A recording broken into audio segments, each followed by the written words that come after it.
kegiatan ini hari Jumat tanggal 30 September tahun 2022 saya diundang oleh KPU untuk menjadi narasumber dalam kegiatan sosialisasi tahapan pemilu dengan pemilih perempuan dengan tema partisipasi perempuan wujudkan demokrasi.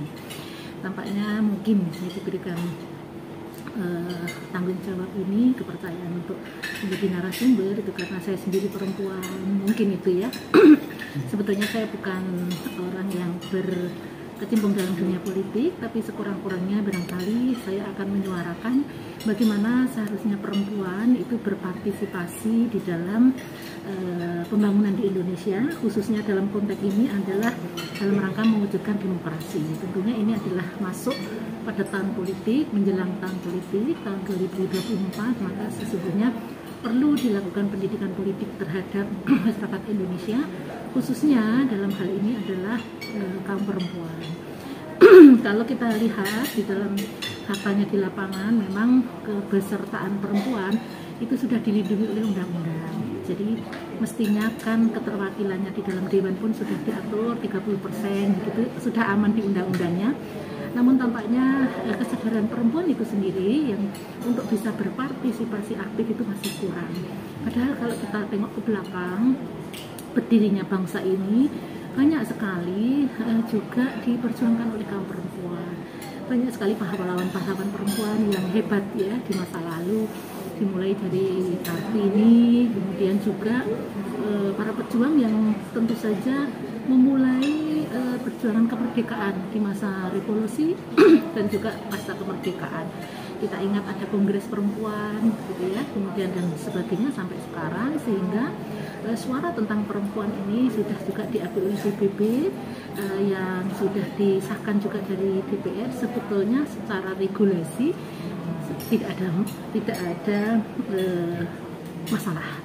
Namun kenyataannya fakta di lapangan, keterwakilan perempuan dalam dunia politik itu masih kurang, sehingga dalam hal pengambilan kebijakan oleh pemerintah, karena yang ada di dewan itu juga jumlahnya sangat minim, maka kepentingan perempuan sering terabaikan. Maka ini perlu para perempuan berjuang bagaimana agar suaranya bisa terwakili, sehingga nanti kepentingan perempuan pun masuk di dalam kebijakan yang di dalam regulasi yang dihasilkan oleh pemerintah, sehingga ruang geraknya itu bisa lebih leluasa.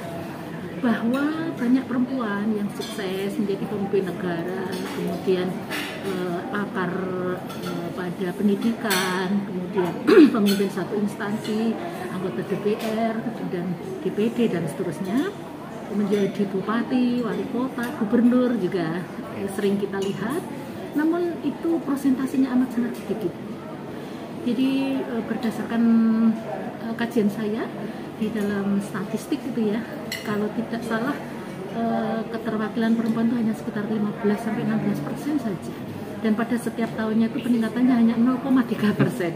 Kita berharap pada tahun 2024 ini nanti ada kenaikan yang cukup signifikan. Semua perempuan bisa mengambil bagian di dalam percaturan politik, sehingga suaranya bisa terwakilkan dan visi misi dari cita-cita harapan para perempuan ini bisa terrealisasikan melalui regulasi-regulasi yang ada. Mengingat perempuan itu sebenarnya tiang negara, penting sekali peran perempuan itu dalam rangka mendidik ya bangsa ini menjadi apa, karena generasi muda bangsa penerus bangsa ini ada di tangan perempuan gitu. Karena itu perempuan harus pintar, harus cerdas, harus solihah begitu, dan juga harus berani menyampaikan aspirasinya supaya semuanya bisa berjalan dengan baik. Kalau perempuannya bodoh kemudian tidak peduli, maka semakin terpinggirkanlah suara-suara perempuan dan pasti tidak bisa berkontribusi terhadap kemajuan bangsa. Mungkin itu yang bisa saya sampaikan, semoga bisa memberikan pencerahan kepada teman-teman, saudara-saudara, adik-adik, anak-anak, perempuan semua di Indonesia. Assalamualaikum warahmatullahi wabarakatuh.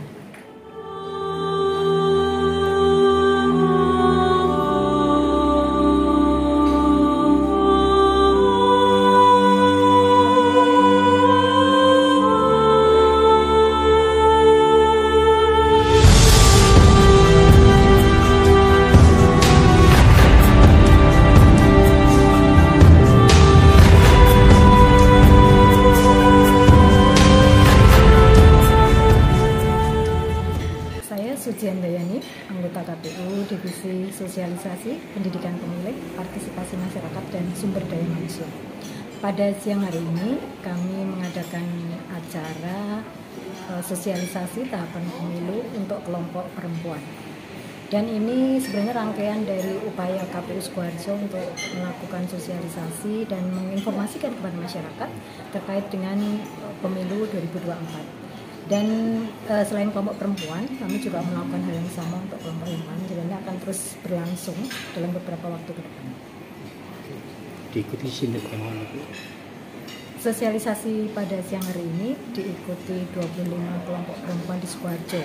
Jadi ada dari gabungan organisasi wanita, kemudian PKK Kabupaten, Dharma Wanita Kabupaten, ada dari Persib, Bayangkari, kemudian juga kelompok-kelompok perempuan dari berbagai sektor UMKM seperti sektor jamu, kemudian juga ada sektor batik, kemudian juga ada organisasi perempuan dari beberapa kelompok agama ya, misalnya dari organisasi perempuan Hindu, Buddha, Kristen, Katolik, juga Islam gitu.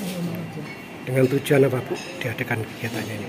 Tujuan sosialisasi ini tentunya kami memberikan informasi kepada masyarakat terkait dengan tahapan pemilu yang sudah berlangsung sejak 14 Juni 2022 kemarin.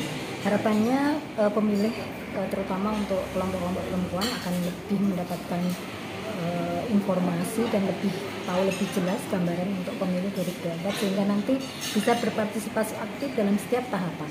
Dan harapannya kami tentunya juga partisipasi ini akan meningkatkan demokrasi, kualitas demokrasi di Indonesia khususnya di Sukoharjo. Ya, terima kasih.